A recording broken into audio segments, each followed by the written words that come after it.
Welcome to Saira learnings. നമ്മൾ ഇന്നത്തെ ഈ ഒരു വീഡിയോയിൽ ഡിസ്കസ് ചെയ്യാൻ പോകുന്നത് UGC നെറ്റ് സിലബസിന്റെ ഭാഗമായിട്ടുള്ള എമർജൻസ് ഓഫ് സൈക്കോളജിയിലെ ancient history of psychology, western പെർസ്പെക്റ്റീവിലുള്ള ഹിസ്റ്ററി ആയിരിക്കും നമ്മൾ ഇന്നത്തെ ഈ ഒരു ക്ലാസ്സിൽ ഡിസ്കസ് ചെയ്യുന്നുണ്ടാവുക. അപ്പം ഏൻഷ്യന്റ് ഹിസ്റ്ററി എന്ന് പറയുമ്പോൾ നമ്മൾ ഇതിൽ കൂടുതലായിട്ടും ഡിസ്കസ് ചെയ്യാൻ പോകുന്നത് ഏതൊക്കെയായിരുന്നു സ്കൂൾസ് ഓഫ് തോട്ട് എന്നുള്ളതാണ്. So basically different schools of thought എന്ന് പറയുന്നത് structuralism, functionalism, Gestalt psychology, psychoanalysis, humanistic psychology, existential psychology, cognitive psychology and transpersonal psychology എന്ന് പറയുന്ന ഇത്രയും ഫീൽഡുകളാണ് ബേസിക്കലി ഉള്ളത്. ഇതിന് പുറമെ മൾട്ടി കൾച്ചറലിസം എന്ന് പറയുന്ന ഒരു കാര്യം കൂടി നമുക്ക് ഡിസ്കസ് ചെയ്യാനുണ്ട് എന്നുള്ളതാണ്.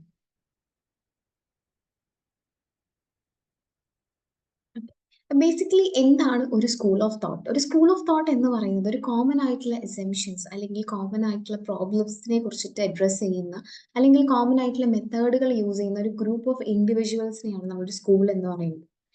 അതായത് ഒരു കോമൺ ആയിട്ടുള്ള അസംഷൻസും കോമൺ ആയിട്ടുള്ള പ്രോബ്ലത്തിനെ കുറിച്ച് ഫോക്കസ് ചെയ്യുന്നതും കോമൺ ആയിട്ടുള്ള മെത്തേഡ്സ് ഫോളോ ചെയ്യുകയും ചെയ്യുന്ന ഒരു ഗ്രൂപ്പ് ഓഫ് ഇൻഡിവിജ്വൽസിനെയാണ് നമ്മൾ എന്ത് പറയുന്നത്? സ്കൂൾ എന്ന് പറയുന്നത്. അങ്ങനെ ഒരേ ആശയങ്ങൾ മുന്നോട്ട് വെച്ചിട്ടുള്ള ഒരു ഗ്രൂപ്പ് ഓഫ് സെറ്റ് ഓഫ് ആളുകളെയാണ് നമ്മൾ സ്കൂൾ എന്നുള്ള രീതിയിൽ വിശേഷിപ്പിക്കുന്നത്. അപ്പൊ അങ്ങനെ ഡിഫറെന്റ് സ്കൂൾസ് ഓഫ് തോട്ട് ആണ് നമ്മൾ ഇന്ന് ഡിസ്കസ് ചെയ്യുന്നത്. അതിൽ ആദ്യം വരുന്നതാണ് സ്ട്രക്ചറലിസം എന്ന് പറയുന്നത്. സ്ട്രക്ചറലിസം എന്ന് പറയുന്നത് സൈക്കോളജി എന്ന് പറയുന്നത് സ്റ്റഡി ഓഫ് സ്ട്രക്ചർ ഓഫ് മൈൻഡിന്റെ സ്ട്രക്ചറിനെ കുറിച്ച് പഠിക്കുന്നതാണ് എന്നുള്ളൊരു ആശയം മുന്നോട്ട് വെച്ചിട്ടുണ്ടായിരുന്ന ഒരു സ്കൂൾ ഓഫ് തോട്ട് ആണ് സ്ട്രക്ചറലിസം എന്ന് പറയുന്നത്. സ്ട്രക്ചറലിസം എന്ന് പറയുന്ന ഒരു സ്കൂൾ ഓഫ് തോട്ട് മുന്നോട്ട് വെച്ചിട്ടുണ്ടായിരുന്നത് വില്യം വൂണ്ട് എന്ന് പറയുന്ന ആദ്യമായിട്ട് ജർമ്മനിയിലെ ലെപ്സിഗിൽ ഒരു സയന്റിഫിക് ലാബോറട്ടറി ഡെവലപ്പ് ചെയ്തിട്ടുള്ള വില്യം വൂണ്ടാണ് സ്ട്രക്ചറലിസത്തിന്റെ ഫാദർ ആയിട്ട് നമ്മൾ കൺസിഡർ ചെയ്യുന്നത് എന്നുള്ളതാണ്. And he's also the founder of scientific psychology. ഈ പറഞ്ഞ പോലെ ആദ്യമായിട്ട് ഒരു സയന്റിഫിക് ലാബോറട്ടറി സെറ്റ് ചെയ്ത ഒരാളായതുകൊണ്ട് തന്നെ he is considered as the founder of scientific psychology. Okay, അപ്പം ഈ ഒരു സ്ട്രക്ചറലിസം എന്ന് പറയുന്ന ഒരു സ്കൂൾ ഓഫ് തോട്ടിനെ എന്താ പറയാ സപ്പോർട്ട് ചെയ്തിട്ടുണ്ടായിരുന്ന വേരിയസ് ആളുകൾ ഉണ്ടായിരുന്നു. അപ്പം ബേസിക്കലി സ്ട്രക്ചറലിസം എന്നൊരു പേര് പക്ഷെ മുന്നോട്ട് വെച്ചിട്ടുണ്ടായിരുന്നത് വില്യം വൂണ്ട് അല്ല. വില്യം വൂണ്ട് ഈ ഒരു സ്കൂൾ ഓഫ് തോട്ടിനെ വിളിച്ചിട്ടുണ്ടായിരുന്നത് വോളണ്ടറിസം എന്നുള്ളതായിരുന്നു. പിന്നീട് വില്യം വൂണ്ടിന്റെ തന്നെ സ്റ്റുഡന്റ് ആയിട്ടുള്ള എഡ്വേർഡ് ടിച്ച്നർ ആണ് ഈ ഒരു സ്കൂൾ ഓഫ് തോട്ടിന് എന്താണ് സ്ട്രക്ചറലിസം എന്നൊരു പേര് മുന്നോട്ട് വെക്കുകയും അതേപോലെ തന്നെ എഡ്വേർഡ് ടിച്ച്നർ ആദ്യമായിട്ടൊരു ഫസ്റ്റ് ലാബോറട്ടറി സെറ്റ് ചെയ്യുകയും ചെയ്തു US-ൽ. അപ്പം എഡ്വേർഡ് ടിച്ച്നും ഈ പറഞ്ഞ പോലെ സ്ട്രക്ചറലിസത്തിനെ ഭയങ്കരമായിട്ട് സപ്പോർട്ട് ചെയ്യുകയും നമ്മുടെ സൈക്കോളജി എന്ന് പറയുന്നത് study of structure of mind എന്ന് പറയുന്ന വ്യൂ പോയിന്റ്സിനെ ഭയങ്കരമായിട്ട് ഫോക്കസ് ചെയ്തിരുന്ന ഒരാളായിരുന്നു എഡ്വേർഡ് ടിച്ച്നർ. അങ്ങനെ ഒരു മെന്റൽ പ്രോസസ്സ് എന്ന് പറയുന്നത്, ഒരു മെന്റൽ പ്രോസസ്സിൽ അടങ്ങിയിട്ടുള്ള ബേസിക് എലിമെന്റുകൾ എന്ന് പറയുന്നത് സെൻസേഷൻസ്, ഇമേജസ് ആൻഡ് ഇമോഷൻസ് ആണ് എന്നുള്ളതായിരുന്നു എഡ്വേർഡ് ടിച്ച്നർ മുന്നോട്ട് വെച്ചിട്ടുണ്ടായിരുന്നത്. അതായത് ഒരു മെന്റൽ പ്രോസസ്സിൽ അടങ്ങിയിട്ടുള്ള 3 ഘടകങ്ങൾ എന്ന് പറയുന്നത് it is sensation, images and emotion എന്നുള്ളൊരു ആശയവും മുന്നോട്ട് വെച്ചിട്ടുണ്ടായിരുന്നു. അപ്പം ഇതിന്റെ ഭാഗമായിട്ട് ഇവർ യൂസ് ചെയ്തിരുന്ന ഡിഫറെന്റ് മെത്തേഡ്സ് യൂസ് ചെയ്തിട്ടുണ്ടായിരുന്നു സ്ട്രക്ചറലിസത്തിൽ. അപ്പൊ അതിൽ ഏറ്റവും ഇമ്പോർട്ടന്റ് ആയിട്ടുള്ള ഒരു മെത്തേഡായിരുന്നു എക്സ്പെരിമെന്റൽ മെത്തേഡുകളായിരുന്നു ഇവർ യൂസ് ചെയ്തിട്ടുണ്ടായിരുന്നത് എന്നുള്ളതാണ്. ആൻഡ് ഇവരുടെ ഒരു ആശയം എന്ന് പറയുന്നത് ഓരോ മനുഷ്യനും മനുഷ്യന്റെ മൈൻഡ് മനസ്സിലാക്കാൻ വേണ്ടിയിട്ട് അല്ലെങ്കിൽ മനുഷ്യനെ തന്നെ മനസ്സിലാക്കാൻ വേണ്ടിയിട്ട് ഇൻട്രോസ്പെക്ഷൻ എന്നുള്ളൊരു മെത്തേഡായിരുന്നു മുന്നോട്ട് വെച്ചിട്ടുണ്ടായിരുന്നത്. ഇൻട്രോസ്പെക്ഷൻ എന്ന് പറയുന്നത് സ്വയം ഒന്ന് വിലയിരുത്തുക അല്ലെങ്കിൽ സ്വയം ഉള്ളിലേക്ക് ഒന്ന് നോക്കുക എന്നുള്ളതൊക്കെയാണ് ഇൻട്രോസ്പെക്ഷൻ എന്ന് പറയുന്നത്. അപ്പൊ ഇൻട്രോസ്പെക്ഷൻ ആയിരുന്നു ഇവർ മുന്നോട്ട് വെച്ചിട്ടുണ്ടായിരുന്ന ഒരു വലിയ മെത്തേഡ് എന്ന് പറയുന്നത്. പക്ഷേ അതിന് അതിൻ്റെതായിട്ടുള്ള ക്രിറ്റിസിസംസ് ഉണ്ടായിരുന്നു. ബിക്കോസ് എല്ലാ മനുഷ്യരും ഡിഫറെന്റ് ആണ്. ഇവരെല്ലാവരും ഇൻട്രോസ്പെക്ട് ചെയ്യുന്നത് വളരെയധികം സബ്ജക്റ്റീവ് ആയിട്ടുള്ള ഒരു കാര്യമാണ്. അതുകൊണ്ട് തന്നെ അത് പ്രൊഡ്യൂസ് ചെയ്യുന്ന റിസൾട്ട് എന്ന് പറയുന്നത് റിലയബിൾ ആയിക്കൊള്ളണം എന്നില്ല എന്നതായിരുന്നു ആദ്യത്തെ ക്രിറ്റിസിസം. രണ്ടാമത്തത് സൈക്കോളജിയിൽ ഇമ്പോർട്ടന്റ് ആയിട്ടുള്ള വേറെ കുറെ ഫാക്ടേഴ്സ് ഉണ്ട്. പേഴ്സണാലിറ്റി, അങ്ങനത്തെ പല ഫാക്ടേഴ്സിനും ഇത് ഇഗ്നോർ ചെയ്തു എന്നുള്ളതായിരുന്നു രണ്ടാമത്തെ ഒരു ഇമ്പോർട്ടന്റ് പോയിന്റ്. ആൻഡ് തേർഡ്, നമുക്ക് ഇൻട്രോസ്പെക്ഷൻ എന്ന് പറയുന്നത് നോർമൽ ആയിട്ടുള്ള ഹ്യൂമൻ ബീങ്സിൽ ഓക്കെയാണ്, പക്ഷെ മെന്റലി ഇപ്പം നോർമൽ എന്നുള്ളൊരു ടേം അവിടെ ഓക്കെ അല്ല. ഓക്കെ, അതായത് ഇപ്പൊ നമുക്ക് ഹ്യൂമൻ ബീങ്സിൽ ഇത് ഓക്കെയാണ്, പക്ഷെ ആനിമൽസിലോ അതല്ലെങ്കിൽ മെന്റലി ഇല്ലായിട്ടുള്ള ആളുകൾക്കോ അല്ലെങ്കിൽ കുട്ടികളിലോ നമുക്കൊന്നും ഇൻട്രോസ്പെക്ഷൻ എന്ന് പറയുന്ന മെത്തേഡ് നമുക്ക് അവിടെ ആപ്ലിക്കബിൾ അല്ല എന്നുള്ളതാണ്. ഓക്കെ, സോ ഇതൊക്കെയായിരുന്നു ഇതിനെതിരെ വന്നിട്ടുണ്ടായിരുന്ന ക്രിറ്റിസിസംസ് എന്ന് പറയുന്നത്. പിന്നെ വന്നിട്ടുള്ള ഒരു സ്കൂൾ ഓഫ് തോട്ട് ആയിരുന്നു ഫങ്ഷണലിസം എന്ന് പറയുന്നത്. അപ്പൊ അതിന്റെ ഒരു പ്രൊപ്പണന്റ് എന്ന് പറയുന്നത് വില്യം ജെയിംസ് ആയിരുന്നു. അത് ബേസിക്കലി പറയുന്നത് നമ്മുടെ മൈൻഡിന്റെ ഫംഗ്ഷനാണ് കൂടുതൽ ഇമ്പോർട്ടൻസ് കൊടുക്കേണ്ടത്, സ്ട്രക്ചറിനല്ല എന്നുള്ളതാണ്. മൈൻഡ് എന്തിനു വേണ്ടിയിട്ടാണ് ഫംഗ്ഷൻ ചെയ്യുന്നത്, അല്ലെങ്കിൽ മൈൻഡിന്റെ ഫംഗ്ഷൻസ് എന്തൊക്കെയാണ്, ഈ പറയുന്ന ഒരു ഫാക്ടറിനായിരുന്നു കൂടുതൽ ഇമ്പോർട്ടൻസ് കൊടുത്തിട്ടുണ്ടായിരുന്നത്. അപ്പം വില്യം ജെയിംസ് ആയിരുന്നു ഇതിന്റെ ഒരു പ്രോമിനന്റ് ഫിഗർ ആയിട്ട് കൺസിഡർ ചെയ്തിട്ടുണ്ടായിരുന്നത്. ആൻഡ് വില്യം ജെയിംസ് ആണ് അമേരിക്കൻ സൈക്കോളജിയുടെ ഫാദർ ആയിട്ട് നമ്മൾ കൺസിഡർ ചെയ്യുന്നത് എന്നുള്ളതാണ്. അപ്പം ഇതിനെ സപ്പോർട്ട് ചെയ്തിട്ടുണ്ടായിരുന്ന ഒരാളാണ് ജി സ്റ്റാൻലി ഹോൾ. അപ്പൊ ഈ ഒരു ഫംഗ്ഷണലിസത്തിന്റെ ഭാഗമായിട്ട് പല ക്വസ്റ്റ്യനെയറുകളും പല ഫിസിയോളജിക്കൽ ആയിട്ടുള്ള ടെസ്റ്റുകളും അതേപോലെ തന്നെ മെന്റൽ ടെസ്റ്റുകളും ഒക്കെ മുന്നോട്ട് വന്നിട്ടുണ്ടായിരുന്നു എന്നുള്ളതാണ്. ഓക്കെ, അതേപോലെ തന്നെ ഫംഗ്ഷണലിസത്തിനെ സപ്പോർട്ട് ചെയ്തിട്ടുള്ള വേറൊരു രണ്ടാമത്തെ ആളാണ് ജോൺ ഡെവി എന്ന് പറയുന്ന ഒരാൾ. ജോൺ ഡെവി ആണ് ബേസിക്കലി എഡ്യൂക്കേഷണൽ സൈക്കോളജിയുടെ ഫൗണ്ടർ ആയിട്ട് കൺസിഡർ ചെയ്യുന്നത്. ജോൺ ഡെവി പറഞ്ഞ പോലെ ആളുടെ ആശയങ്ങൾ കൃത്യമായിട്ട് പങ്കുവച്ചിട്ടുണ്ടായിരുന്ന ഒരു പേപ്പർ ആയിരുന്നു the reflex arc concept in psychology എന്ന് പറയുന്ന ഒരു paper. It was being published in 1896. Okay, അപ്പം ഈ ഒരു ഫംഗ്ഷണലിസം എന്ന് പറയുന്ന ഒരു സ്കൂൾ ഓഫ് തോട്ടിനെതിരെ വന്നിട്ടുണ്ടായിരുന്ന ക്രിറ്റിസിസംസ് എന്ന് പറയുന്നത് ഇത് വളരെയധികം അൺക്ലിയർ ആയിട്ടുള്ള ഒരു സ്കൂൾ ഓഫ് തോട്ട് ആണെന്നുള്ളതാണ്. എന്താണ് എന്നുള്ളത് കൃത്യമായിട്ട് നമുക്ക് മനസ്സിലാവുന്നില്ല. ഫംഗ്ഷൻ എന്ന് പറയുമ്പോൾ എന്താണ് ഉദ്ദേശിക്കുന്നത് അത് ക്ലിയർ ആയിരുന്നില്ല എന്നുള്ളതാണ്. ആൻഡ് രണ്ടാമത്തത് ഇവർ കോൺഷ്യസ് മൈൻഡിൽ മാത്രമേ ഇമ്പോർട്ടൻസ് കൊടുത്തിട്ടുണ്ടായിരുന്നുള്ളൂ. ഒരു അൺകോൺഷ്യസ് മൈൻഡ് എന്താണ്, അല്ലെങ്കിൽ അൺകോൺഷ്യസ് മൈൻഡിൽ എന്താണ് നടക്കുന്നത് എന്നുള്ളൊരു ഫാക്ടറിന് ഇമ്പോർട്ടൻസ് കൊടുത്തിട്ടുണ്ടായിരുന്നില്ല എന്നുള്ളതാണ്. ആൻഡ് മൂന്നാമത്തത് ഈ പറഞ്ഞ പോലെ വളരെ എക്ലിപ്റ്റിക് ആയിട്ടുള്ള ഒരു അപ്രോച്ച് ആയിരുന്നു, അല്ലെങ്കിൽ ഈ വളരെ നമുക്ക് വളരെയധികം ഒരു അൺക്ലിയർ ആയിട്ടുള്ള ഒരു പിക്ചർ തരുന്ന രീതിയിലുള്ളൊരു അപ്രോച്ച് ആയിരുന്നു എന്നുള്ളതാണ്. ആൻഡ് ഏറ്റവും ലാസ്റ്റ് ആയിട്ട് പറയാനുള്ളത് വില്യം വൂൾഡ് തന്നെ ഇതിനെ ക്രിട്ടിസൈസ് ചെയ്ത് പറഞ്ഞിട്ടുള്ളത് ഇതൊരു ലിറ്ററേച്ചർ മാത്രമാണ്, അല്ലെങ്കിൽ ഒരു സൈക്കോളജിന്റെ ഭാഗമായിട്ട് നമുക്ക് ഫംഗ്ഷണലിസത്തിനെ കാണാൻ പറ്റില്ല എന്നുള്ളതായിരുന്നു. ബിക്കോസ് അത്രത്തോളം സയന്റിഫിക് ആയിട്ടുള്ള കാര്യങ്ങൾ പറഞ്ഞിട്ടില്ല, അല്ലെങ്കിൽ അത്രയും അൺക്ലിയർ ആയിട്ടുള്ള ഒരു പിക്ചർ ആയിരുന്നു ഇവർ മുന്നോട്ട് വെച്ചിട്ടുണ്ടായിരുന്നത് എന്നുള്ളത് കൊണ്ടാണ് അങ്ങനെ പറഞ്ഞിട്ടുണ്ടായിരുന്നത്. പിന്നത്തെ ഒരു സ്കൂൾ ഓഫ് തോട്ട് ആണ്, അല്ലെങ്കിൽ നെക്സ്റ്റ് സ്കൂൾ ഓഫ് തോട്ട് ആണ് ബിഹേവിയറിസം എന്ന് പറയുന്നത്. ഇപ്പൊ നമ്മൾ ഡിസ്കസ് ചെയ്തിട്ടുള്ള സ്ട്രക്ചറലിസം ആണെങ്കിലും ഫംഗ്ഷണലിസം ആണെങ്കിലും മൈൻഡിന്റെ പല ആസ്പെക്ട്സിനെ കുറിച്ചിട്ടായിരുന്നു ഇമ്പോർട്ടൻസ് കൊടുത്തിട്ടുണ്ടായിരുന്നത്. അപ്പം ബിഹേവിയറിസ്റ്റുകൾ വിശ്വസിച്ചിരുന്നത് നമുക്ക് കാണാൻ പറ്റാത്ത ഒരു കാര്യത്തിനെ കുറിച്ചല്ല നമ്മൾ സൈക്കോളജി എന്ന് പറയുന്ന ഒരു ഫീൽഡ് പഠിക്കേണ്ടത്, അല്ലെങ്കിൽ അതല്ല സൈക്കോളജി എന്ന് പറയുന്നത് it's A study of, I mean അങ്ങനെയല്ല ചെയ്യേണ്ടത്. പക്ഷെ എന്താണ് സൈക്കോളജി ഷുഡ് ബി നമുക്ക് ഓവേർട്ടായിട്ട് കാണാൻ പറ്റുന്ന ബിഹേവിയറിനെ കുറിച്ചാണ് പഠിക്കേണ്ടത്. ഓരോ മനുഷ്യന്റെയും ബിഹേവിയറിനെ കുറിച്ചാണ് സൈക്കോളജി പഠിക്കേണ്ടത് എന്നുള്ളതായിരുന്നു ബിഹേവിയറിസ്റ്റുകൾ വിശ്വസിച്ചിട്ടുണ്ടായിരുന്നത്. അപ്പൊ ഇതിന്റെ ഒരു പ്രോമിനന്റ് ആയിട്ടുള്ള ഒരു ഫിഗർ, അല്ലെങ്കിൽ ബിഹേവിയറിസ്റ്റിക് സ്കൂൾ ഓഫ് തോട്ടിന്റെ ഒരു പ്രോമിനന്റ് ഫിഗർ എന്ന് പറയുന്നത് ജോൺ ബി വാട്സൺ ആയിരുന്നു. ആൻഡ് ബിഹേവിയറിസ്റ്റുകൾ ഏറ്റവും കൂടുതൽ ഇമ്പോർട്ടൻസ് കൊടുത്തിരുന്നത് സ്റ്റിമുലസ് റെസ്പോൺസ് റിലേഷൻഷിപ്പിനായിരുന്നു ഏറ്റവും കൂടുതൽ ഇമ്പോർട്ടൻസ് കൊടുത്തിട്ടുണ്ടായിരുന്നത്. എന്താണ് ബിഹേവിയറിസ്റ്റുകൾ വിശ്വസിച്ചിരുന്നത് എന്ന് ചോദിക്കുകയാണെങ്കിൽ ഇവർ ഏറ്റവും കൂടുതൽ ബിലീവ് ചെയ്തിരുന്ന ഒരു കാര്യം എന്ന് പറയുന്നത് എല്ലാ മനുഷ്യരും ഓരോ ബിഹേവിയറും എൻവയൺമെന്റിൽ നിന്നും പഠിച്ചെടുക്കുന്നതാണ്. എൻവയൺമെന്റിൽ നിന്നും കണ്ടീഷനിങ്ങിന്റെ ഭാഗമായിട്ടോ, അല്ലെങ്കിൽ നമുക്ക് ചില ബിഹേവിയർ കാണിക്കുന്ന സമയത്ത് നമുക്ക് പോസിറ്റീവ് ആയിട്ടുള്ള കോൺസിക്വൻസ് കിട്ടും. സോ അങ്ങനത്തെ ബിഹേവിയേഴ്സ് നമ്മൾ പിന്നെയും പിന്നെയും ചെയ്യും. ചില ബിഹേവിയേഴ്സ് കാണിക്കുന്ന സമയത്ത് നമുക്ക് എൻവയൺമെന്റിൽ നിന്നും നെഗറ്റീവ് ആയിട്ടുള്ള റെസ്പോൺസസ് കിട്ടും. അങ്ങനത്തെ ബിഹേവിയേഴ്സ് നമ്മൾ ഡ്രോപ്പ് ചെയ്യും. അങ്ങനെ എൻവയൺമെന്റിൽ നിന്നും കിട്ടുന്ന കോൺസിക്വൻസിന്റെ ഭാഗമായിട്ടോ, അല്ലെങ്കിൽ എൻവയൺമെന്റിൽ നടക്കുന്ന പല കണ്ടീഷനിങ്ങിന്റെ ഭാഗമായിട്ടോ ഒക്കെ നമ്മൾ പഠിച്ചെടുക്കുന്നതാണ് ഓരോ ബിഹേവിയറും എന്നുള്ളതായിരുന്നു ബിഹേവിയറിസ്റ്റുകൾ വിശ്വസിച്ചിരുന്നത് എന്നുള്ളതാണ്. ഓക്കെ, അപ്പൊ ഇതിലൊരു പ്രോമിനന്റ് ആയിട്ടുള്ള ഒരു ഫിഗർ ആണ് എഡ്വേർഡ് എൽ തോൺട്രിക്. എഡ്വേർഡ് എൽ തോൺട്രിക് ഒരു എക്സ്പെരിമെന്റ് ചെയ്തിട്ടുണ്ടായിരുന്നു റാറ്റ്സിനെ യൂസ് ചെയ്തിട്ട്. ഒരു പസിൽ ബോക്സിൽ റാറ്റ്സിനെ ക്ലോസ് ചെയ്ത് വെച്ചു. എന്ത് ക്യാറ്റ്സ് വർ വെരി ഹംഗ്രി. അപ്പം ഇവർക്ക് അറിയില്ല എങ്ങനെയാണ് ഫുഡ് കിട്ടുക എന്നുള്ളത്. അപ്പൊ ഇവർ പല കാര്യങ്ങളും ആ ഒരു ബോക്സിനകത്തിരുന്ന് ചെയ്തു. ലാസ്റ്റ് ഒരു സ്ട്രിങ് പുള്ളി ചെയ്തപ്പോൾ ഇവർക്ക് ഫുഡ് കിട്ടി. അപ്പൊ പിന്നീട് ഇവർ പെട്ടെന്ന് പെട്ടെന്ന് സ്ട്രിങ് പുള്ളി നിന്ന് ഫുഡ് കഴിക്കുന്നു. ആ രീതിയിൽ പെട്ടെന്ന് പെട്ടെന്ന് ചെയ്യാൻ തുടങ്ങി. അപ്പൊ അങ്ങനെ എഡ്വേർഡ് എൽ തോൺട്രിക് മുന്നോട്ട് വെച്ചിട്ടുള്ള ഒരു ആശയം എന്ന് പറയുന്നത് നമ്മൾ ഓരോ കാര്യങ്ങളും ട്രയൽ ആൻഡ് എറർ ലേണിംഗിലൂടെയാണ് പഠിക്കുന്നത്. അതേപോലെ തന്നെ നമ്മളിങ്ങനെ ഓരോ മെത്തേഡുകൾ ട്രൈ ചെയ്യുന്നു, അതിന്റെ ഭാഗമായിട്ടാണ് നമ്മൾ പഠിച്ചെടുക്കുന്നത് എന്നുള്ളതാണ്. ആൻഡ് ഏത് ബിഹേവിയർ കാണിക്കുമ്പോഴാണോ നമുക്ക് റിവാർഡ് കിട്ടുന്നത്, ഫോർ എക്സാമ്പിൾ ഈ റാറ്റുകൾ ആ സ്ട്രിങ് പുള്ളി ചെയ്തപ്പോൾ ഫുഡ് കിട്ടി, ദാറ്റ് വാസ് എ റിവാർഡ്. അപ്പോൾ റിവാർഡുകൾ കിട്ടുന്നത് ആ ബിഹേവിയേഴ്സ് നമ്മൾ പിന്നെയും പിന്നെയും കാണിക്കും. ഏത് ബിഹേവിയർ കാണിക്കുമ്പോഴാണോ നമുക്ക് പണിഷ്മെന്റ് കിട്ടുന്നത് അത് നമ്മൾ ഡ്രോപ്പ് ചെയ്യും എന്നുള്ളതായിരുന്നു ഇ എൽ തോൺട്രിക്കിന്റെ ഒരു ആശയം എന്ന് പറയുന്നത്. ഓക്കെ, അപ്പൊ ബിഹേവിയറിസ്റ്റിക് സ്കൂൾ ഓഫ് തോട്ടിനെതിരെ വന്നിട്ടുണ്ടായിരുന്ന ഒരു ക്രിറ്റിസിസം എന്ന് പറയുന്നത് ഇത് വളരെയധികം മെക്കാനിസ്റ്റിക് ആണെങ്കിൽ മെക്കാനിക്കൽ ആയിട്ടുള്ള ഒരു തിയറിയാണ്, മനുഷ്യന് ഭയങ്കര മെക്കാനിക്കൽ ആയിട്ട് കാണുന്നു എന്നുള്ളത്. അതേപോലെ തന്നെ മനുഷ്യൻ ജനറ്റിക്കലി നമ്മൾ ചില ബിഹേവിയേഴ്സ് ഒക്കെ നമുക്ക് നമ്മുടെ കയ്യിൽ ഉണ്ടാവും, അല്ലെങ്കിൽ ജനറ്റിക്കലി നമുക്ക് കിട്ടുന്ന പല കാര്യങ്ങളും ഉണ്ടാവും. അപ്പൊ ജനറ്റിക് ഫാക്ടേഴ്സിന് തീരെ ഇമ്പോർട്ടൻസ് കൊടുത്തിട്ടുണ്ടായിരുന്നില്ല എന്നുള്ളതും, ആൻഡ് ഓൾസോ ഇവർ കൂടുതലായിട്ടും എക്സ്പെരിമെന്റുകളൊക്കെ നടത്തിയിട്ടുണ്ടായിരുന്നത് ആനിമൽസിലായിരുന്നു. എന്നിട്ട് ഈ ജനറലൈസേഷൻസ് ഹ്യൂമൻസിലേക്കും ഇവര് എന്താണ് ജനറലൈസ് ചെയ്തു എന്നുള്ളതാണ്. ആനിമൽസ് നടത്തിയിട്ടുള്ള സ്റ്റഡിയിൽ നിന്ന് കിട്ടിയിട്ടുള്ള റിസൾട്ട്സ് ഹ്യൂമൻസിലേക്കും ജനറലൈസ് ചെയ്തു എന്നുള്ളതാണ്. സോ അതും ഒരു കറക്റ്റ് ആയിട്ടുള്ള ഒരു കാര്യമല്ല, അല്ലെങ്കിൽ ഒരു ശരിയായിട്ടുള്ള കാര്യമല്ല എന്നുള്ളതായിരുന്നു നെക്സ്റ്റ് ക്രിറ്റിസിസം എന്ന് പറയുന്നത്.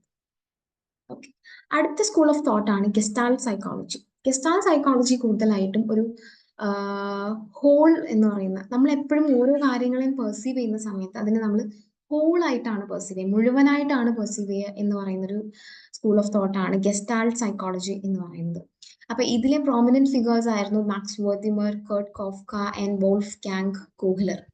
ഓക്കെ, ഇവരുടെ ബേസിക്കലി പെർസെപ്ഷനുമായിട്ട് റിലേറ്റഡ് ആയിട്ട് നമ്മൾ ഓരോ കാര്യങ്ങളും നോക്കി കാണുന്ന സമയത്ത് അല്ലെങ്കിൽ പെർസീവ് ചെയ്യുന്ന സമയത്ത് നമുക്ക് എപ്പോഴും അതിനെ ഹോൾ ആയിട്ട് പെർസീവ് ചെയ്യാനുള്ള ഒരു ടെൻഡൻസിയാണ് കൂടുതൽ എന്നുള്ളതായിരുന്നു ഗസ്റ്റാൾ സൈക്കോളജിസ്റ്റുകൾ മുന്നോട്ട് വെച്ചിട്ടുണ്ടായിരുന്ന ഒരു ആശയം എന്ന് പറയുന്നത്. ഓക്കെ, അടുത്ത ഒരു സ്കൂൾ ഓഫ് തോട്ട് ആണ് സൈക്കോ അനാലിസിസ് എന്ന് പറയുന്നത്. അത് ഭയങ്കരമായിട്ടുള്ള ഒരു മാറ്റം സൈക്കോളജിയിൽ കൊണ്ടുവന്നിട്ടുള്ള ഒരു ഫീൽഡായിരുന്നു, അല്ലെങ്കിൽ ഒരു സ്കൂൾ ഓഫ് തോട്ട് ആയിരുന്നു സൈക്കോ അനാലിസിസ് എന്ന് പറയുന്നത്. അതായത് മനുഷ്യന്റെ അൺകോൺഷ്യസ് മൈൻഡിനായിരുന്നു ബേസിക്കലി സിഗ്മണ്ട് ഫ്രോയിഡിന്റെ സൈക്കോ അനാലിസിസ് കൂടുതൽ ഇമ്പോർട്ടൻസ് കൊടുത്തിട്ടുണ്ടായിരുന്നത്. അതായത് മനുഷ്യന്റെ പുറമെ കാണിക്കുന്ന ഓരോ ബിഹേവിയറും ഇൻഫ്ലുവൻസ് ചെയ്യപ്പെടുന്നത് നമ്മുടെ അബോധ മനസ്സിൽ അല്ലെങ്കിൽ അൺകോൺഷ്യസ് മൈൻഡിൽ എന്താണുള്ളത് എന്നുള്ളതായിരുന്നു സൈക്കോ അനാലിസ്റ്റുകൾ വിശ്വസിച്ചിരുന്നത്. അപ്പൊ അതിന്റെ ഒരു പ്രോമിനന്റ് ഫിഗർ ആയിരുന്നു സിഗ്മണ്ട് ഫ്രോയിഡ് എന്ന് പറയുന്നത്. അപ്പൊ സിഗ്മണ്ട് ഫ്രോയിഡ് വിശ്വസിച്ചിരുന്നത് നമ്മുടെ മൈൻഡിൽ 3 കാര്യങ്ങളുണ്ട്, അല്ലെങ്കിൽ 3 എന്താണ് പാർട്സ് ഉണ്ട് എന്നുള്ളതായിരുന്നു. Id, ego and super ego.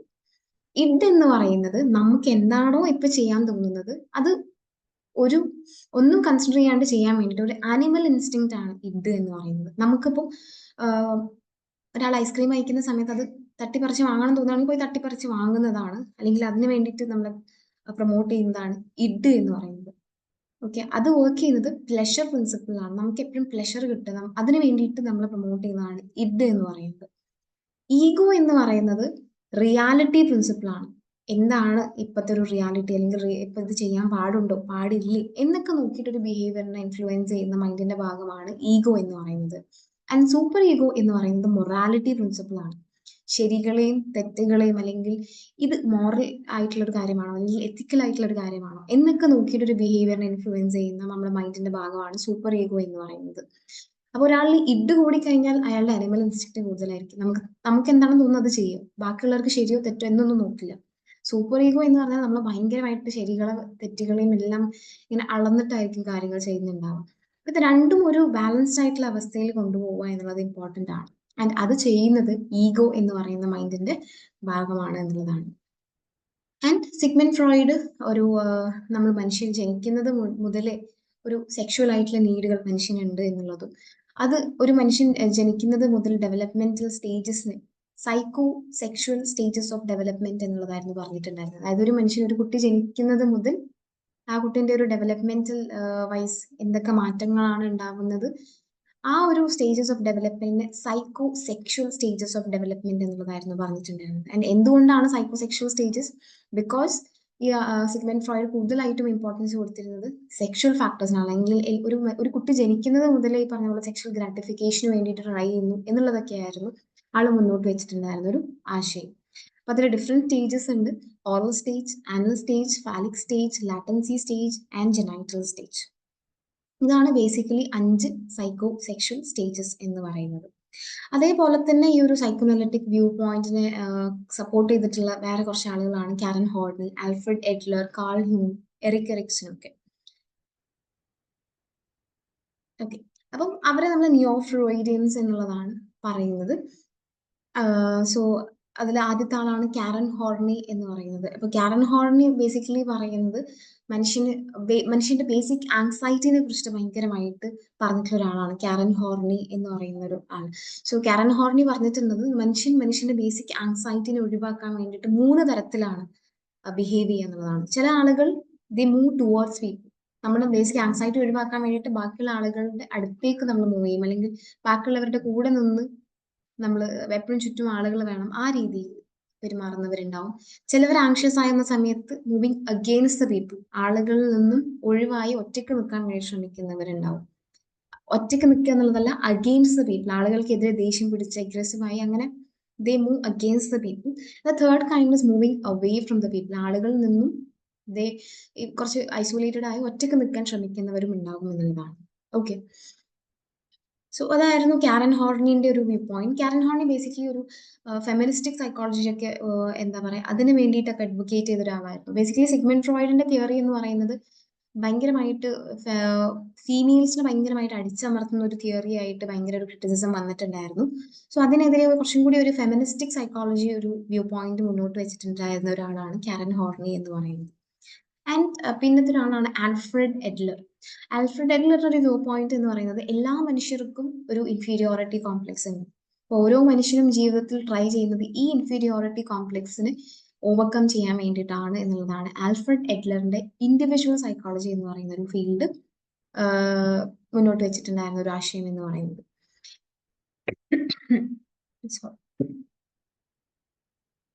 പിന്നെ അടുത്തൊരു ഫീൽഡാണ് അനലിറ്റിക്കൽ സൈക്കോളജി എന്ന് പറയുന്നത്. സോ അനലിറ്റിക്കൽ സൈക്കോളജി എന്ന് പറയുന്നത് കാൾ ഹുങ്ങിന്റെ ഒരു ഫീൽഡായിരുന്നു. കാൾ ഹുങ് മുന്നോട്ട് വെച്ചിട്ടുണ്ടായിരുന്ന ഒരു സ്കൂൾ ഓഫ് തോട്ട് ആണ്. അപ്പൊ ഇതിൽ ബേസിക്കലി പറഞ്ഞ പോലെ സിഗ്മണ്ട് ഫ്രോയിഡുമായിട്ട് ആദ്യകാലങ്ങളിൽ കൂടി വർക്ക് ചെയ്തിരുന്ന ഒരാളായിരുന്നു കാൾ ഹുങ്. പിന്നീടാണ് തെറ്റിപ്പിരിയും അവർ സ്വന്തമായിട്ടുള്ള ഒരു സ്കൂൾ എന്നുള്ള രീതിയിൽ അനലിറ്റിക്കൽ സൈക്കോളജി എന്ന് പറയുന്ന ഒരു ഫീൽഡ് മുന്നോട്ട് വെച്ചത്. ചില കാര്യങ്ങളൊക്കെ സെയിം ആണ്, ദാറ്റ് ഇസ് ഈഗോ എന്ന് പറയുന്ന ഒരു ഏരിയ ഉണ്ട്. പക്ഷേ കുറച്ചും കൂടി ഡിഫറെന്റ് ആയിട്ട് പേഴ്സണൽ അൺകോൺഷ്യസ്, കളക്റ്റീവ് അൺകോൺഷ്യസ് എന്ന് പറയുന്ന ആശയങ്ങളൊക്കെ മുന്നോട്ട് വെച്ചിട്ടുള്ള ഒരാളായിരുന്നു അനലിറ്റിക്കൽ സൈക്കോളജിയിൽ കാൾ ഹുങ് എന്ന് പറയുന്നത്. And next psycho social theory, അത് എറിക് എറിക്സന്റെ തിയറി ആയിരുന്നു. എറിക് എറിക്സന്റെ തിയറി ബേസിക്കലി സിഗ്മണ്ട് ഫ്രോയിഡിൽ നിന്നും വേറിട്ടുകൊണ്ട് സോഷ്യൽ ഫാക്ടേഴ്സിന് ഭയങ്കരമായിട്ട് ഇമ്പോർട്ടൻസ് കൊടുത്തിട്ടുണ്ടായിരുന്ന ഒരു തിയറിയാണ്. അപ്പം ആളുടെ ഈ ഒരു stages of development psycho social stages of development എന്നുള്ളതായിരുന്നു പറഞ്ഞിട്ടുണ്ടായിരുന്നത്. അപ്പം ഇതൊക്കെ ഇമ്പോർട്ടന്റ് ആയിട്ടുള്ള ന്യൂ ഫ്രോയിഡിയൻ തിയറീസ് ആണ്. ഓക്കെ, അപ്പൊ ഇതിനെതിരെ വന്നിട്ടുണ്ടായിരുന്ന ഒരു ക്രിറ്റിസിസം എന്ന് പറയുന്നത് ഈ പറഞ്ഞ പോലെ ഭയങ്കര എംപെറിക്കൽ ഡേറ്റയുടെ അടിസ്ഥാനത്തിലല്ല ഈ ഒരു തിയറി വന്നിട്ടുള്ളത് എന്നുള്ളതാണ്. സെക്ഷുവൽ ഫാക്ടേഴ്സിന് ഭയങ്കരമായിട്ടുള്ള ഇമ്പോർട്ടൻസ് കൊടുത്തിട്ടുണ്ടായിരുന്നു എന്നുള്ളത്. അതേപോലെ തന്നെ ഫെമിനിസ്റ്റിക് അല്ലെങ്കിൽ എന്താ പറയുക, ഫീമെയിൽസിനെ ഭയങ്കരമായിട്ട് അടിച്ചമർത്തിക്കൊണ്ടുള്ള ഒരു തിയറി ആയിട്ട് ഇതിനെ പറഞ്ഞിട്ടുണ്ടായിരുന്നു. ആൻഡ് കൾച്ചറൽ ഫാക്ടേഴ്സ് ഇതിനൊക്കെ ഭയങ്കരമായിട്ട് അവോയ്ഡ് ചെയ്തുകൊണ്ട് ഒരു സെക്ഷുവൽ നീഡിന് ഭയങ്കരമായിട്ട് എന്താ പറയാ ഇമ്പോർട്ടൻസ് കൊടുത്തുകൊണ്ട് വന്നിട്ടുള്ള ഒരു തിയറി ആയിരുന്നു എന്നുള്ളതാണ്. സോ ഇത്രയുമാണ് ഇതിനെ കുറിച്ച് വന്നിട്ടുണ്ടായിരുന്ന ക്രിറ്റിസിസംസ് എന്ന് പറയുന്നത്. ഓക്കെ, അടുത്തതാണ് ഹ്യൂമനിസ്റ്റിക് സൈക്കോളജി എന്ന് പറയുന്നത്. അപ്പം ഇപ്പൊ ഈ പറയുന്ന സൈക്കോഅനലിറ്റിക് തിയറി എന്ന് പറയുന്നത് മനുഷ്യന്റെ ഒരു നെഗറ്റീവ് ആസ്പെക്റ്റിനെ കുറിച്ചിട്ടാണ് കൂടുതൽ ഇമ്പോർട്ടൻസ് കൊടുത്തിട്ടുണ്ടായിരുന്നത് എന്നെങ്കിൽ ഹ്യൂമനിസ്റ്റിക് സൈക്കോളജി എന്ന് പറയുന്നത് വളരെയധികം വ്യത്യസ്തമായതുകൊണ്ട് മനുഷ്യന്റെ പോസിറ്റീവ് വശങ്ങളെ ഭയങ്കര ഇമ്പോർട്ടൻസ് കൊടുത്തു. മനുഷ്യൻ എന്ന് പറയുന്നത് പ്യോർലി നല്ല ആളുകളാണ് എന്നുള്ളതും അവരെപ്പോഴും ട്രൈ ചെയ്യുന്നത് സെൽഫ് ആക്ച്വലൈസേഷന് വേണ്ടിയിട്ടാണ് എന്നുള്ളതും മനുഷ്യൻ ബേസിക്കലി ജന്മന തന്നെ ഭയങ്കര പ്യോർ ആയിട്ടുള്ള ഭയങ്കര പൊട്ടൻഷ്യൽ ഉള്ള ആളുകളായിട്ടായിരുന്നു ഭയങ്കര കൺസിഡർ ചെയ്തിട്ടുണ്ടായിരുന്നത്. അതുകൊണ്ട് തന്നെ ഈ ഹ്യൂമനിസ്റ്റിക് സൈക്കോളജി എന്ന് പറയുന്നത് ഇതുവരെ വന്ന ഫീൽഡുകളിൽ നിന്നും ഭയങ്കര ഡിഫറെന്റ് ആയിട്ട് ഭയങ്കര പോസിറ്റീവ് ആയിട്ട് തോന്നിയിട്ടുണ്ടായിരുന്ന ഒരു ഫീൽഡായിരുന്നു. സോ അതുകൊണ്ട് തന്നെ അതിനെ ഒരു തേർഡ് ഫോഴ്സ് എന്നുള്ളതാണ് ഹ്യൂമനിസ്റ്റിക് സൈക്കോളജിനെ വിളിക്കുന്നത് എന്നുള്ളതാണ്. അപ്പൊ അതിലൊരു പ്രോമിനന്റ് ഫിഗർ ആണ് കാൾ റോജേഴ്സ്. അപ്പൊ കാൾ റോജർ മുന്നോട്ട് വെച്ചിട്ടുണ്ടായിരുന്ന ഒരു തെറാപ്പിയാണ് ക്ലൈന്റ് സെന്റേർഡ് തെറാപ്പി. അതായത് എപ്പോഴും നമ്മളൊരു ആൾക്ക് കൗൺസിലിംഗ് അല്ലെങ്കിൽ ഒരു തെറാപ്പി കൊടുക്കുന്ന സമയത്ത് അത് ക്ലൈന്റ് സെന്റേർഡ് ആയിരിക്കണം, അല്ലെങ്കിൽ നമ്മുടെ മുമ്പിലിരിക്കുന്ന ആൾക്ക് ഭയങ്കര ഇമ്പോർട്ടൻസ് കൊടുത്തിട്ടായിരിക്കണം ആ ഒരു തെറാപ്പി മുന്നോട്ട് പോകേണ്ടത് എന്നുള്ളതായിരുന്നു പറഞ്ഞിട്ടുണ്ടായിരുന്നത്. അതേപോലെ തന്നെ കാൾ റോജർ മുന്നോട്ട് വെച്ചിട്ടുള്ള വേറെ കുറച്ച് കാര്യങ്ങൾ എന്ന് പറയുന്നത് മനുഷ്യൻ എപ്പോഴും ട്രൈ ചെയ്യുന്നത് ഫുള്ളി ഫങ്ഷണൽ ആവാൻ വേണ്ടിയിട്ടാണ്, അല്ലെങ്കിൽ നമ്മുടെ ഒരു ഏറ്റവും പീക്ക് ലെവലിൽ എത്താൻ വേണ്ടിയിട്ടാണ് എന്നുള്ളതാണ്. മനുഷ്യൻ എപ്പോഴും എന്തുണ്ട്, നമ്മൾ എന്താണ് ഇപ്പൊ നമ്മൾ എന്താണ് എന്നുള്ളതാണ് നമ്മുടെ റിയൽ സെൽഫ് എന്നുള്ളത്. പക്ഷെ നമ്മുടെ എല്ലാവരുടെയും മനസ്സിലൊരു ഐഡിയൽ സെൽഫ് ഉണ്ടാവും, നമ്മൾ എന്താവണം എന്നുള്ളത്. അപ്പൊ അങ്ങനെ എപ്പോഴും ഒരു റിയൽ സെൽഫും ഐഡിയൽ സെൽഫും തമ്മിലൊരു കോൺഫ്ലിക്റ്റ് ഉണ്ട് എന്നുള്ളതാണ്. അപ്പൊ ഈ ഒരു കോൺഫ്ലിക്റ്റ് നമ്മളിപ്പോ എന്താണ് എന്നുള്ളതും നമ്മൾ എന്താവണം എന്ന് ആഗ്രഹിക്കുന്നു എന്നുള്ളതും തമ്മിൽ ഭയങ്കരമായിട്ടുള്ള അന്തരമുണ്ടെങ്കിൽ നമുക്ക് ഭയങ്കരമായിട്ടുള്ള ടെൻഷൻ ആയിരിക്കും. ഓക്കെ, അതേപോലെ തന്നെ ഒരു ഇൻകോൺഗ്രുവൻസ് ആയിരിക്കും അവിടെ ഉണ്ടാവുന്നത്. വരെ നമ്മളിപ്പോ എന്താണ് എന്നുള്ളതും നമ്മുടെ ഐഡിയൽ സെൽഫും തമ്മിൽ വലിയൊരു വ്യത്യാസങ്ങളൊന്നും ഇല്ലെങ്കിൽ വിൽ ബി ഇൻ ഹാർമോണി, നമ്മളൊരു കോൺഗ്രുവൻസിലായിരിക്കും മുന്നോട്ട് പോകുന്നത് എന്നുള്ള ഒരു ആശയങ്ങളൊക്കെ മുന്നോട്ട് വെച്ചിട്ടുണ്ടായിരുന്നത് കാൾ റോജർ ആയിരുന്നു. അതേപോലെ തന്നെ നമ്മളൊരു ഈ പറഞ്ഞ പോലെ പേഴ്സൺ സെന്റർഡ് തെറാപ്പീന്റെ ഭാഗമായിട്ട് നമ്മുടെ മുമ്പിലിരിക്കുന്ന ആളോട് ഭയങ്കരമായിട്ട് എംപത്തറ്റിക് ആയിട്ട് പെരുമാറണം. അവരുടെ ഒരു ഭാഗത്ത് നിന്ന് ചിന്തിക്കാൻ പറ്റണം. അതുപോലെ തന്നെ അവരെന്ത് തെറ്റ് ചെയ്തിട്ടാണോ വരുന്നത് എന്നുള്ളതൊന്നും നമ്മൾ നോക്കേണ്ട ആവശ്യമില്ല.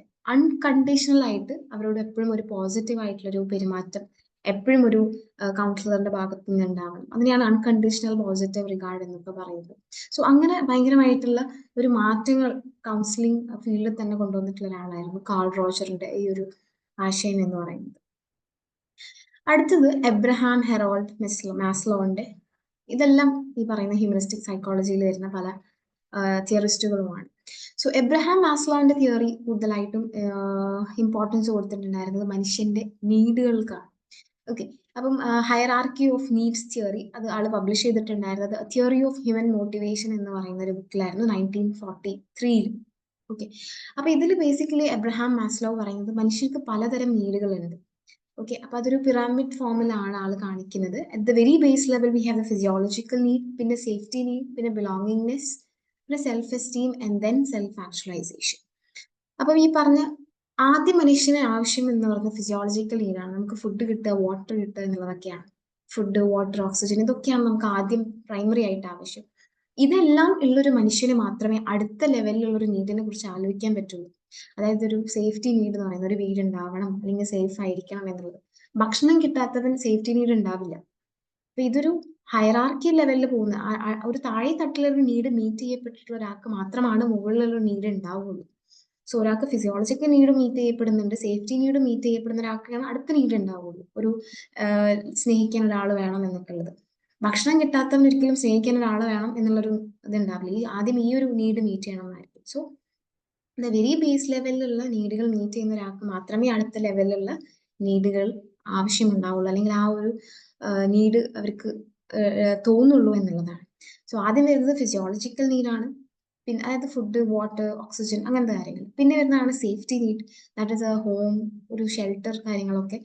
ദെൻ ഇറ്റ് ഇസ് ബിലോങ്ങിങ്നെസ്, നമുക്ക് ഇന്റിമേറ്റ് ആയിട്ടുള്ള റിലേഷൻഷിപ്പ്, ഫ്രണ്ട്സ് കാര്യങ്ങളൊക്കെ. And then self esteem needs, നമുക്കൊരു നല്ല ജോബ് കാര്യങ്ങളൊക്കെ. And finally self actualization. At the very peak നമ്മൾ എല്ലാ കാര്യങ്ങളും ഫുൾഫില്ലായി ഒരു ഒരു സെയിന്റിന്റെ ഒക്കെ ഒരു അവസ്ഥ എന്ന് പറയുന്ന ഒരു എല്ലാ കാര്യങ്ങളും ഫുൾഫിൽഡ് ആയി സെൽഫ് ഫുൾഫിൽമെന്റ് ലെവലിൽ എത്തുന്ന ഒരു സ്റ്റേജ് ആണ് സെൽഫ് ആക്ച്വലൈസേഷൻ എന്ന് പറയുന്നത്. അപ്പം ഇതിനെയും കുറിച്ച് വന്നിട്ടുണ്ടായിരുന്ന ഒരു ക്രിറ്റിസിസം എന്ന് പറയുന്നത് എംപെരിക്കൽ എവിഡൻസ് ഉണ്ടായിരുന്നില്ല എന്നുള്ളതും, അതേപോലെ തന്നെ എല്ലാ കൾച്ചറിലും നമുക്ക് ഇത് അപ്ലൈ ചെയ്യാൻ പറ്റില്ല എന്നുള്ളതാണ്. ലൈക്ക് ഡിഫറെന്റ് കൾച്ചേഴ്സ്, വെസ്റ്റേൺ കൾച്ചറും ഈസ്റ്റേൺ കൾച്ചറും, അങ്ങനെ ഡിഫറെന്റ് കൾച്ചേഴ്സിൽ ഈക്വലി ആപ്ലിക്കബിൾ ആയിരുന്നില്ല എന്നുള്ളതും, അതേപോലെ തന്നെ മനുഷ്യന്റെ ഒരു നല്ല വശം മാത്രമല്ല, അല്ലെങ്കിൽ മനുഷ്യന്റെ ഒരു നല്ല വശം മാത്രം കൺസിഡർ ചെയ്യുക എന്ന് പറയുന്നത് ഒരു തെറ്റായിട്ടുള്ള ഒരു രീതിയാണ് എന്നുള്ള രീതിയിലൊക്കെ ഭയങ്കരമായിട്ടുള്ള ക്രിറ്റിസിസംസ് ഇതിനെതിരെ വന്നിട്ടുണ്ടായിരുന്നു എന്നുള്ളതാണ്. അടുത്തതാണ് കൊഗ്നീറ്റീവ് സൈക്കോളജി. കൊഗ്നീറ്റീവ് സൈക്കോളജി എന്ന് പറയുന്നത് മനുഷ്യന്റെ കൊഗ്നീറ്റീവ് ഫാക്ടേഴ്സ് അല്ലെങ്കിൽ മനുഷ്യന്റെ തിങ്കിങ് പ്രോസസ്സിന് ഭയങ്കരമായിട്ട് ഇമ്പോർട്ടൻസ് കൊടുത്തിട്ടുണ്ടായിരുന്ന ഒരു set of school of thought ആണ് കൊഗ്നീറ്റീവ് സൈക്കോളജി എന്ന് പറയുന്നത്. അപ്പം എപ്പോഴും മനുഷ്യന്റെ മൈൻഡിൽ നടക്കുന്ന പ്രോസസ്സുകൾ എന്തൊക്കെയാണ്, ഇതിനൊക്കെ ഭയങ്കരമായിട്ട് ഇമ്പോർട്ടൻസ് കൊടുത്തിട്ടുണ്ടായിരുന്ന ഒരു തിയറിയാണ്. ഇതിൽ ഇമ്പോർട്ടൻ്റ് ആയിട്ടുള്ള പ്രോമിനന്റ് ഫിഗേഴ്സ് ആണ് ജോർജ് മില്ലർ, ജൂൾറിക് നെയ്സർ, അതേപോലെ ജീൻ പിയാഷയുടെ തിയറി, ഇതൊക്കെ ടോൾമാന്റെ കൊഗ്നീറ്റീവ് തിയറി, ഇതൊക്കെ കൊഗ്നീറ്റീവ് സൈക്കോളജിന്റെ ഭാഗമായിട്ട് ഇമ്പോർട്ടൻ്റ് ആയിട്ടുള്ള തിയറീസ് ആണ്. അപ്പൊ അതേപോലെ തന്നെ ഈ ഒരു കൊഗ്നീറ്റീവ് സൈക്കോളജിയിൽ വന്നിട്ടുള്ള ഫാദർ ഓഫ് കൊഗ്നീറ്റീവ് സൈക്കോളജി ആയിട്ട് നമ്മൾ കൺസിഡർ ചെയ്യുന്നത് ആരോൺ ബെക്കനെയാണ്. ഓക്കെ, ആളാണ് ബേസിക്കലി കൊഗ്നീറ്റീവ് തെറാപ്പി എന്ന് പറയുന്ന ഒരു ആശയത്തെ മുന്നോട്ട് വെച്ചിട്ടുണ്ടായിരുന്നത്. എപ്പോഴും മനുഷ്യന്റെ പ്രശ്നം എന്ന് പറയുന്നത് മനുഷ്യന്റെ ചിന്തകളിൽ ഉണ്ടാവുന്ന പ്രശ്നമാണ് എന്നതാണ്. അതായത് നമ്മൾ ഒന്നാമത്തെ പ്രശ്നം എന്ന് പറയുന്നത് ബെക്ക് പ്രപ്പോസ് ചെയ്തിട്ടുള്ളത് ഫോൾട്ടി ഇൻഫർമേഷൻ പ്രോസസ്സിങ്. അതായത് നമ്മൾ ഇൻഫർമേഷൻസ് പ്രോസസ്സ് ചെയ്യുന്ന സമയത്ത് അല്ലെങ്കിൽ ഓരോ ഇൻഫർമേഷൻ നോക്കിക്കാണുന്ന സമയത്ത് ഫോൾസ് ആയിട്ടുള്ള രീതിയിൽ, തെറ്റായിട്ടുള്ള രീതിയിൽ അതിനെ പ്രോസസ്സ് ചെയ്യുക എന്നുള്ളതാണ്. ബ്ലാക്ക് ആൻഡ് വൈറ്റ് തിങ്കിങ്, അല്ലെങ്കിൽ നെഗറ്റീവ്സ് മാത്രം ഫോക്കസ് ചെയ്യുക, അങ്ങനത്തെ കാര്യങ്ങളാണ് ഫോൾട്ടി ഇൻഫർമേഷൻ പ്രോസസ്സിങ്ങിൽ വരുന്നത്. രണ്ടാമത്തത് നെഗറ്റീവ് സെൽഫ് സ്കീമാസ്. നമുക്ക് നമ്മളെ കുറിച്ച് തന്നെ ഒരു ചിന്ത അല്ലെങ്കിൽ സെൽഫ് സ്കീമ എന്ന് പറയുന്നത് ഭയങ്കര നെഗറ്റീവ് ആകുമ്പോഴും പ്രശ്നങ്ങൾ വരും. And third is negative cognitive triad. അതായത് നമ്മളെ കുറിച്ചും ലോകത്തെ കുറിച്ചും ഫ്യൂച്ചറിനെ കുറിച്ചൊക്കെ ഭയങ്കരമായി നെഗറ്റീവായിട്ട് ചിന്തിക്കുക. ഈ മൂന്ന് കാര്യങ്ങളാണ് ബേസിക്കലി ഒരു മനുഷ്യനെ ചിന്തകളിൽ ഭയങ്കരമായിട്ടുള്ള പ്രശ്നങ്ങൾ ഉണ്ടാക്കിയും അയാളുടെ ലൈഫിൽ തന്നെ ഭയങ്കര നെഗറ്റീവായിട്ട് പെർസീവ് ചെയ്യാനും ഒരാളെ പ്രേരിപ്പിക്കരുത് എന്നുള്ളതായിരുന്നു ആരോൺ ബക്ക് മുന്നോട്ട് വെച്ചിട്ടുള്ള ഒരു ആശയം എന്ന് പറയുന്നത്. ഓക്കെ, അതേപോലെ തന്നെ കൊഗ്നേറ്റീവ് സൈക്കോളജിയുമായിട്ട് റിലേറ്റഡ് ആയിട്ട് വരുന്ന ഒരു ഫിഗർ ആണ് ആൽബർട്ട് എല്ലിസ്. ആൽബർട്ട് എല്ലിസ് ആണ് ABC model of cognitive behavioural therapy മുന്നോട്ട് വെച്ചിട്ടുണ്ടായിരുന്നത്. A stands for activating event, B എന്ന് പറയുന്നത് ബിലീഫ്, C എന്ന് പറയുന്നത് consequence. Okay. It is a technique which helps individuals understand how they perceive an external event in an irrational way or using a negative thought pattern, adversity, belief and consequence. അതായത് ഒരു particular കാര്യത്തിനെ കുറിച്ച് നമ്മളുടെ ചിന്ത negative ആകുമ്പോൾ അതെങ്ങനെയാണ് നമ്മളെ ബിലീഫിനെ ബാധിക്കുന്നത്, നമ്മുടെ ബിഹേവിയറിനെ ബാധിക്കുന്നത്. ഒരു കാര്യം നമ്മൾ ഭയങ്കര നെഗറ്റീവായിട്ട് കാണുകയാണെങ്കിൽ അതാണ് ഒരു ആക്ടിവേറ്റിംഗ് ഏജന്റ് ആയിട്ട് വർക്ക് ചെയ്യും. നമ്മുടെ വിശ്വാസവും നെഗറ്റീവായിട്ട് പോകും, നമ്മുടെ ബിഹേവിയറും നെഗറ്റീവായിട്ട് പോകും. എന്നാൽ നേരെ തിരിച്ച് നമ്മളൊരു കാര്യത്തിനെ കുറിച്ച് പോസിറ്റീവായിട്ട് കാണുകയാണെങ്കിൽ നമ്മുടെ വിശ്വാസവും അതിനനുസരിച്ചാവും, നമ്മുടെ കോൺസിക്വൻസസ് വരുന്നതും അതിനനുസരിച്ചിട്ടാവും. ഓക്കെ, അപ്പം അങ്ങനെ ആ ഒരു തിയറീനെ ബേസിക്കലി റാഷണൽ തെറാപ്പി ഒരു റാഷണൽ ഇമോട്ടീവ് തെറാപ്പി എന്നുള്ള രീതിയിലൊക്കെ പറയാറുണ്ട്. അപ്പോൾ ആ ഒരു തെറാപ്പിയൊക്കെ മുന്നോട്ട് വെച്ചിട്ടുണ്ടായിരുന്നത് ആൽബർട്ട് എല്ലിസ് ആണ്. ബേസിക്കലി ഇവർ കൂടുതൽ ഇമ്പോർട്ടൻസ് കൊടുക്കുന്നത് നമ്മുടെ ചിന്തകൾ മാറ്റിക്കഴിഞ്ഞാൽ ഒരു പരിധി വരെ എല്ലാം ശരിയാകും എന്നുള്ളൊരു ആശയമായിരുന്നു കൊഗ്നേറ്റീവ് സൈക്കോളജിസ്റ്റുകൾ മുന്നോട്ട് വെച്ചിട്ടുണ്ടായിരുന്നത്. അടുത്തൊരു സ്കൂൾ ഓഫ് തോട്ട് ആണ് എക്സിസ്റ്റൻഷ്യൽ സൈക്കോളജി എന്ന് പറയുന്നത്. എക്സിസ്റ്റൻഷ്യൽ സൈക്കോളജി പേര് സൂചിപ്പിക്കുന്ന പോലെ തന്നെ മനുഷ്യൻ ജീവിക്കുന്നതിന് ഒരു അർത്ഥം ഉണ്ടാവണം, ലൈഫിൽ ഒരു പേർപ്പസ് ഉണ്ടാവണം എന്നുള്ള ഒരു ഫാക്ടറിനായിരുന്നു കൂടുതൽ ഇമ്പോർട്ടൻസ് കൊടുത്തിട്ടുണ്ടായിരുന്നത്. അപ്പൊ അതിൽ പ്രോമിനന്റ് ആയിട്ടുള്ള ഫിഗേഴ്സ് ആണ് റോളോ മേ, വിക്ടർ ഫ്രാങ്കൽ, എർവിൻ യെലോം. ഇവരൊക്കെ ബേസിക്കലി വിശ്വസിച്ചിട്ടുണ്ടായിരുന്നത് മനുഷ്യൻ, ഇപ്പം വിക്ടർ ഫ്രാങ്കലിന്റെ ഒരു ബിലീഫ് എന്ന് പറയുന്നത് മനുഷ്യൻ എപ്പോഴും ലൈഫിൽ മീനിങ് കണ്ടെത്താൻ വേണ്ടിയിട്ട് ശ്രമിക്കുകയാണ് എന്നുള്ളതാണ്. ലൈഫിൽ എപ്പോഴും ഒരു മീനിങ് കണ്ടെത്തണം, അപ്പം മാത്രമേ ലൈഫ് പേർപ്പസ്ഫുൾ ആയിട്ട് മുന്നോട്ട് കൊണ്ടുപോകാൻ പറ്റുള്ളൂ എന്നുള്ളതായിരുന്നു. സിമിലർലി റോളോമായി മുന്നോട്ട് വെച്ചിട്ടുണ്ടായിരുന്ന ഒരു ആശയം എന്ന് പറയുന്നത് നമ്മൾ എപ്പോഴും ഒരു സെൽഫ് ആക്ച്വലൈസേഷന് വേണ്ടിയിട്ട് ട്രൈ ചെയ്യണം എന്നുള്ളതായിരുന്നു. ഓക്കെ, അപ്പൊ അങ്ങനെ ഈ പറയുന്ന എക്സിസ്റ്റൻഷ്യൽ സൈക്കോളജിസ്റ്റുകൾ എല്ലാവരും വിശ്വസിച്ചിട്ടുണ്ടായിരുന്ന ഒരു കാര്യം എന്ന് പറയുന്നത് there should be some meaning for our existence.